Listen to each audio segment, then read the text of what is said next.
ಧ್ವನಿ 6 ಆದಿಕಾಂಡ ಮುಂದುವರೆದ ಭಾಗ. Voice 6 Genesis continued part. ಯೆಹೋವ ದೇವರು ಭೂಮಿಯನ್ನು, ಆಕಾಶವನ್ನು, ಸಮುದ್ರವನ್ನು, ಸೂರ್ಯನನ್ನು, ಚಂದ್ರನನ್ನು, ನಕ್ಷತ್ರಗಳನ್ನು, ಎಲ್ಲ ರೀತಿಯ ಜಲಚರಗಳನ್ನು,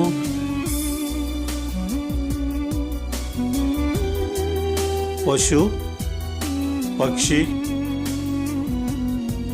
ಕ್ರಿಮಿ ಕೀಟಗಳನ್ನು, ಕಾಡು ಮೃಗಗಳನ್ನು ಸೃಷ್ಟಿಸಿದ ಕಾರ್ಯಗಳ ಬಗ್ಗೆ ಕಳೆದ ಸಂಚಿಕೆಗಳಲ್ಲಿ ನೀವು ತಿಳಿದಿದ್ದೀರಿ. You have known in past episode how Jehovah God has made the earth, sky, sea, sun, moon, stars, all kinds of creatures under water, cattle, birds, insect and trees.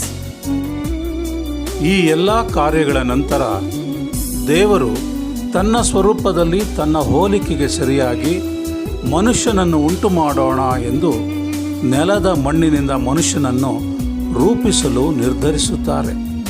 After all this, God formed man of dust from the ground.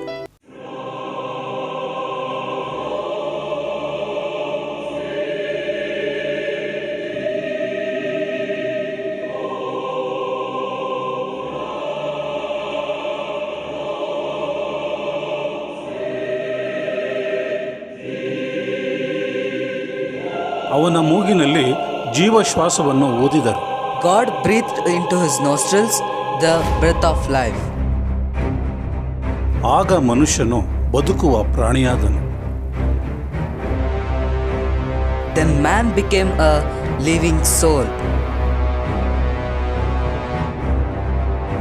ನಂತರ ದೇವರು ಮೂಡಣ ದಿಕ್ಕಿನಲ್ಲಿರುವ ಏದೇನ್ ಸೀಮೆಯಲ್ಲಿ ಒಂದು ಸುಂದರವಾದ ಉದ್ಯಾನವನವನ್ನು ರೂಪಿಸಲು ನಿರ್ಧರಿಸುತ್ತಾರೆ.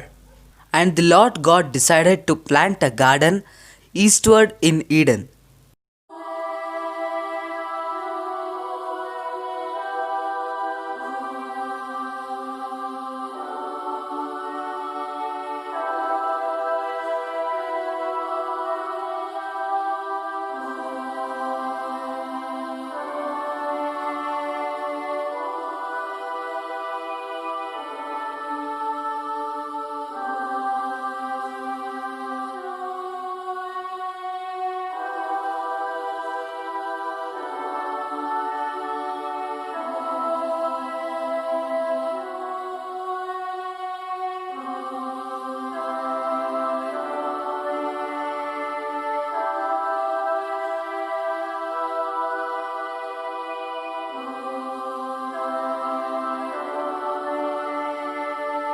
ನೋಟಕ್ಕೆ ರಮ್ಯವಾಗಿಯೂ ಊಟಕ್ಕೆ ಅನುಕೂಲವಾಗಿಯೂ ಇರುವ ಎಲ್ಲ ಥರದ ಮರಗಳನ್ನು ಆ ಭೂಮಿಯಲ್ಲಿ ಬೆಳೆಯ ಮಾಡಿದರು.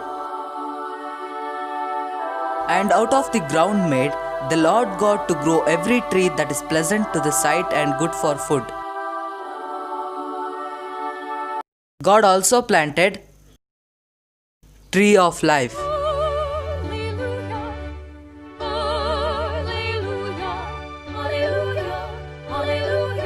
ಆ ವನದ ಮಧ್ಯದಲ್ಲಿ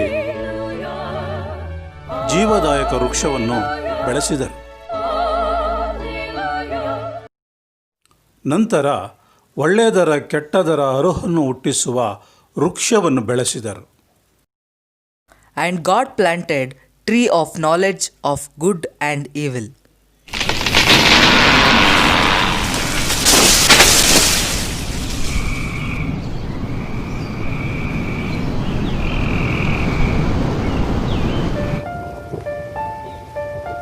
ಏದೇನ್ ಸೀಮೆಯಲ್ಲಿ ಒಂದು ನದಿ ಹುಟ್ಟಿ ಆ ವನವನ್ನು ತೋಯಿಸುತ್ತಿತ್ತು.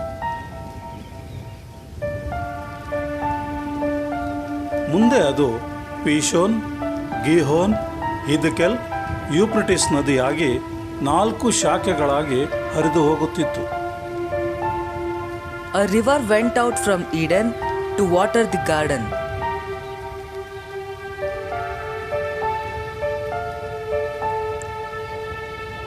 And from hence It was parted and become into 4 heads: Pishon, Gihon, Hiddekel, Euphrates.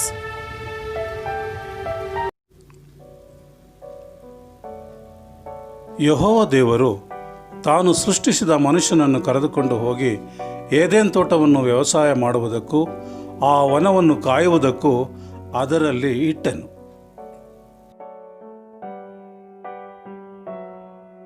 And the Lord God took the man and put him into the garden of Eden to dress it and keep it.